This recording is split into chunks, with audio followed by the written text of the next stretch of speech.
তাই হতে হবে, আদারওয়াইজ ও যতক্ষণে এই দূরত্ব অতিক্রম করে ও ততক্ষণে কিন্তু সেম পরিমাণ দূরত্ব অতিক্রম করতে পারবে না।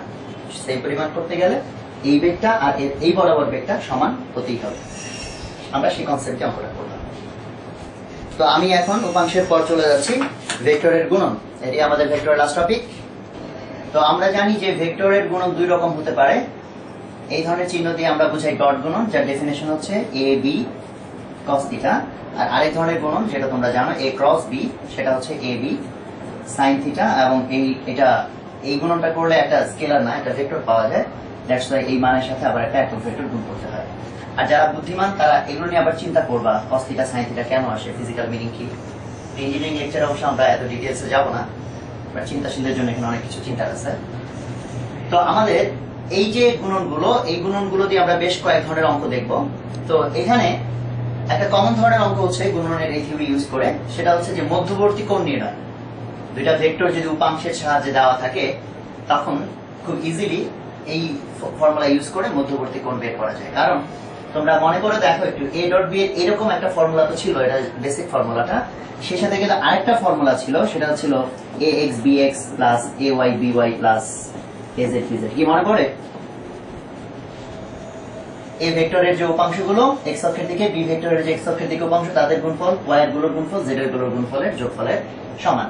আর ক্রস গুণনের ক্ষেত্রে তোমরা একটা জিনিস শিখেছিলা, উপাংশ দিয়ে যদি দেওয়া থাকে 1 i j k ax ay az bx by bz। এবং এখানে কিন্তু অবশ্যই লক্ষণীয়, এখানে যেটা আগে আছে তার উপাংশগুলো আগে, যেটা পরে আছে তারটা কিন্তু লিখতে হয় পরে। তো আমরা মধ্যবর্তী কোণ নির্ণয়ের অঙ্কগুলো অসংখ্যবার দেখছি 9-10 ইন্টারের একাডেমিকের সময়। তো তোমাদের জাস্ট তাও সংক্ষেপে একটু বলি আবার। যেমন ধরো a ভেক্টর ইকুয়াল টু লেখা আছে twice i plus thrice j minus 4k, আর b ইকুয়াল টু ধরো লেখা আছে i minus j plus 2k। আমি আমার ইচ্ছা মতো ধরলাম। এখন এই যে দেখো, এই দুইটা ভেক্টর উপাংশ আকারে দেওয়া, আমরা এখন জানতে চাই এই দুইটা ভেক্টরের মাঝখানের কোণটা কত। এটা বের করার জন্য কিন্তু আমরা এই থিওরি ইউজ করতে পারি, এটাও ইউজ করতে পারি। এটার মধ্যে আবার দিকের গ্যাঞ্জাম আছে, কাজে এটার চেয়ে বেটার হচ্ছে এটা ইউজ করা। এটা ইউজ করলে কিভাবে হয় দেখো, আমি যদি সিম্পলি লিখি a ডট b, তাহলে আমি উপাংশ আকারে যেহেতু দেওয়া, কাজে ওই ফর্মুলাটা ইউজ করতে পারি ax into bx। তাহলে এখানে x এর মান 2, এখানে bx এর মান এখানে কিছু নাই, মানে 1 আছে। 2 into 1 মানে 1 প্লাস ay by মানে 3 আর মাইনাস 1 গুণ করলে 3, এবং এখানে কিন্তু মাইনাস 1, 3 into মাইনাস 1 প্লাস এখানে আছে মাইনাস 4 into 2। আর দেন দেখো যে a ডট b এর দুইটা ফর্মুলা, একটা হচ্ছে উপাংশ দিয়ে, সেটা তো আমরা লিখে ফেললাম। আর আরেকটা কি, আরেকটা হচ্ছে এই ফর্মে, যার মধ্যে এই থিটাটা কি a আর b এর মধ্যবর্তী কোণ। তাহলে এখানে আমরা লিখতে পারতেছি a এর মান ইনটু b এর মান।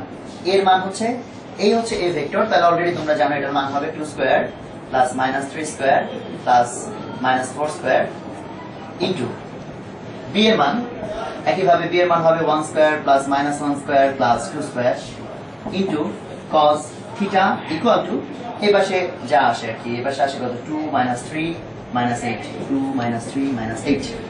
তাহলে এখন দেখো আমি আর বাকি অংশ আগাচ্ছি না, আমাদের এই পুরো জিনিসটার মধ্যে শুধু একটাই অজানা, সেটা হচ্ছে এই থিটা। কাজে বাকি হিসাব তোমরা নিজেরা করে ফেলবে। এইভাবে আমরা থিটা বের করে ফেলতে পারি।